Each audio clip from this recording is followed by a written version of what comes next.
What if your cruise ship leaves without you? Don't freak out. We're going to show you how to fix it fast. What you're going to learn, the first 5 things you need to do right away. We're going to go over how to meet the ship at the next port, what travel insurance will help with, some simple habits so this doesn't happen again, And a small don't panic go bag, just in case.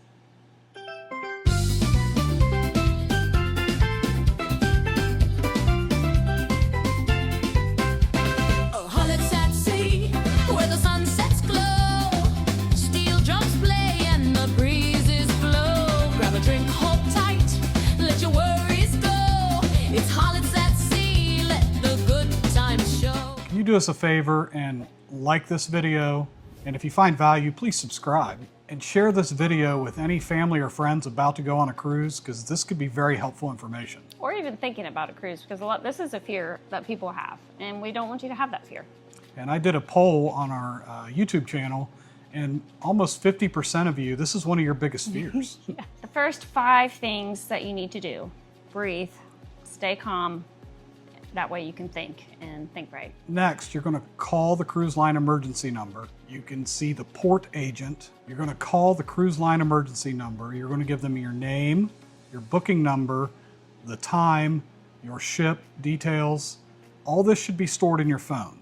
Next, you want to contact the port agent. It's either listed if you have been on the ship and you're trying to get back on the ship, it's in your daily schedule, or it's near the gangway. You also need to make sure you have secured your travel documents like your passport, your driver's license, credit cards, money. This is now the most important things you can have right now. Also, make sure that you have copies and pictures of all these easily accessible in your phone. I like to, on my iPhone, store them in notes, and I know Android has something very similar. Next, you're going to get yourself to some solid, decent internet or Wi-Fi, whether that be a cafe, a hotel, an eSIM, or if you have, like in our case, AT&T, I think it's $20 a day and you can get cell phone service, because you're going to need to book some travel. And you're going to want to contact your insurance. They have an emergency 24-hour, 7-day-a-week line. Make sure you have that number stored as well. This is where insurance is going to be big for you.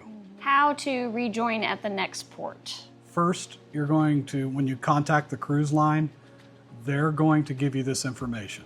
Some ports allow you to jump on mid-travel. Some ports do not. Most do.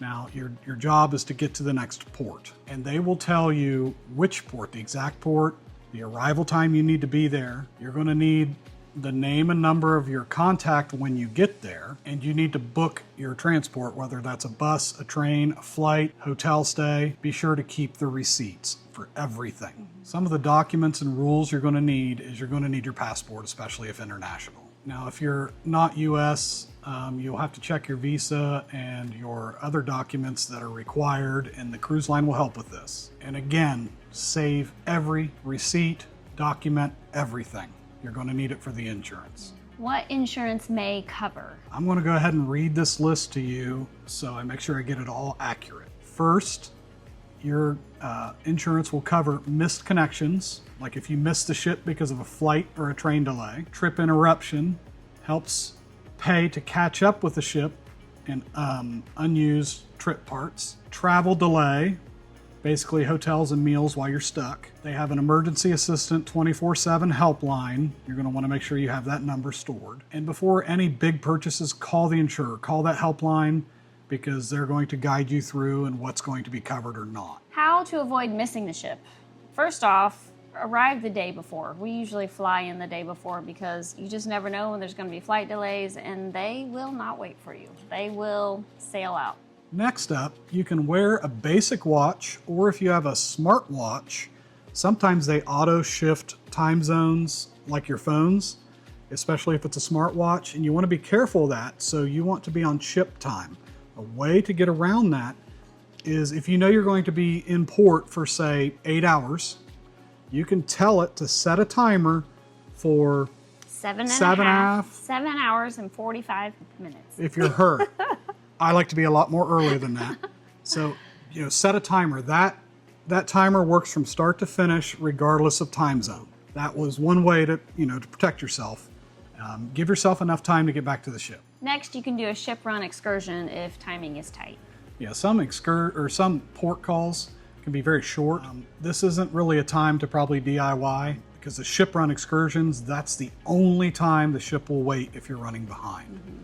Now, if you're using something like Shore Excursions Group, they won't hold up for them, but Shore Excursions Group guarantees to get you back on time, or they will get you to the next port and they'll pay the expenses for that.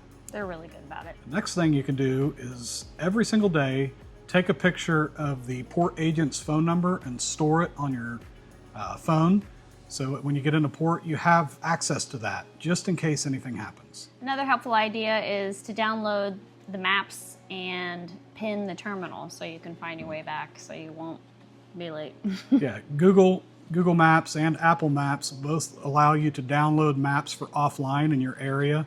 So in case you don't have internet, and you can at least pin it and you can get back there. Another thing is make sure you're carrying some extra cash, put aside, or cards so you can get back fast if you have to with a taxi or a shuttle of some sort. For tender ports, treat last tender as a hard cutoff because you're really cutting it close. Yeah, because once that tender is gone, you could get stuck. More than likely will. So I wouldn't push it too hard. Yeah. Don't panic.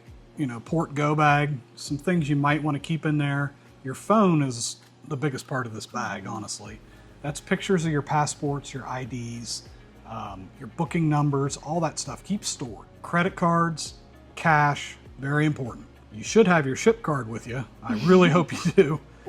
You'll need the cruise emergency number and the port agent number. Obviously your phone with the offline maps stored on your phone. And another useful thing is a power bank like this. This is a big one. I have smaller ones, but it's a battery, so you can make sure you got power and a charging cable. They make them too that are also wireless, so you can sit your phone on it and charge. Also, keep your meds with you. You might need them just in case you get stuck and you got to have your if it's a medication that you require. And also try to keep a copy of your itinerary stored at least on your phone or a printed copy kept with you in your bag. So these are frequently asked questions. We're going to do like a lightning round. I'm going to ask the question and you can answer it. Does that sound good? Yep. Will the ship wait? Usually no. Now, ship run excursions, they generally will wait unless there's a big problem because they have to keep times out of these ports. Can I board the next port? Usually yes.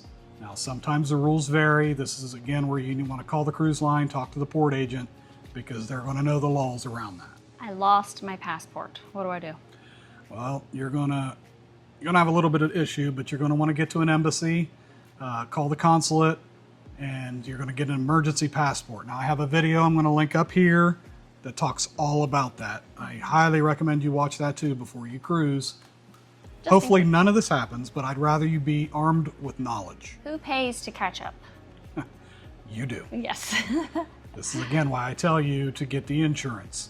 Now you will have to pay out of pocket at first, and you're going to file a claim with insurance. Now they are very quick about getting your money back. Usually about 10 to 14 business days you have all your money back. That's why credit cards are very important. Not a debit card, but a credit card and some cash.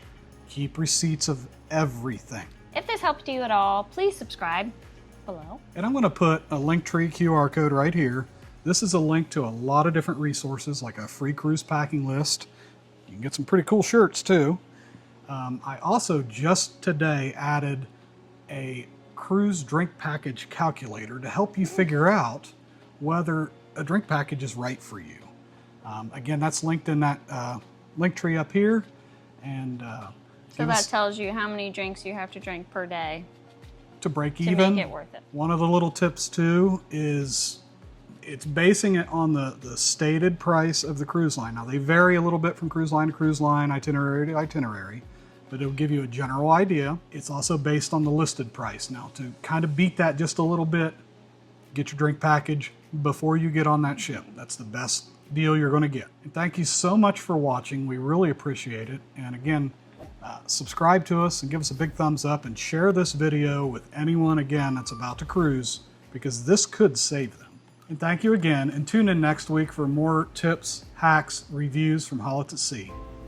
Bye.